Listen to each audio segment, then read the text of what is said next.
Who are you? You are blind. So can a believer be blind? Yes, spiritually. A believer can be blind spiritually. A man of God can be blind spiritually. A minister of the gospel can be blind spiritually. Now, God has delivered you and given you light. That is why somebody that maybe your eyes is open. You have, not everybody is born blind. Abi? Somebody can be healed of his or her eyesight and he starts seeing. And if he's not careful, he starts doing the same things that made him to experience, to have eye challenge. What will happen to him? The eye will go blind again. So don't let anybody deceive you that once you are saved, you are forever saved. It's a doctrine from the pit of hell. Now, it's possible that your eyes were open today, and the Lord opened your eyes at the cross. You came to him, the blood cleansed you, the grace of God brought you out from darkness. After some time, you too, you see yourself walk in darkness again. Once you walk in darkness, you are what? You are blind. And it's possible that your eye can be opened this week, and next week your eye become blind. You go to God again and say, God, I'm sorry, please open my eyes. That is how it is spiritually. And you cry to God, say, Lord, I'm sorry what I've done. And God open your eyes and help you to see. Now you go back again and do the things that are wrong. What happened to you again? So how can you be undulating? Your eye open today, next tomorrow your eye go blind. Spiritually, you don't see. Now, it's possible for your eyes to be, for you to be having spiritual, physical sight. You are seeing. But as far as heaven is concerned, you are not seeing.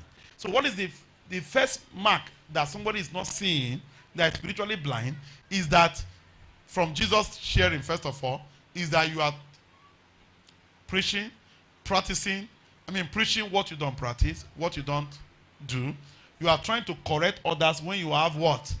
Take away sin in others when you see have what?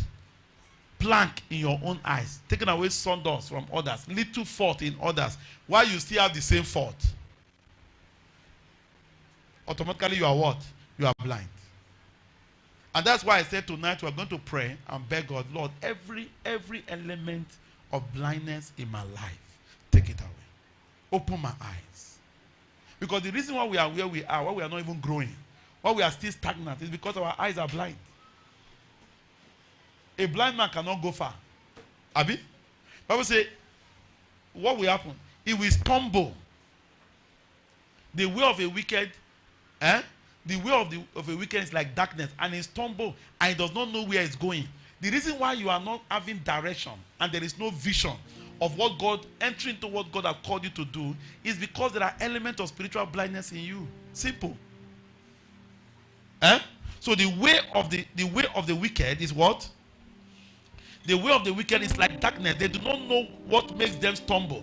While we keep stumbling, you are not getting direction. You don't know what you are doing. Sometimes you are confused in life. You are confused in business. You are confused in your career. You are confused on no direction in life. You keep diridaring. You keep undulating. The reason is simply because there are elements of what? Of darkness. You are not seeing. There's wickedness that have made you blind. And you cannot grow.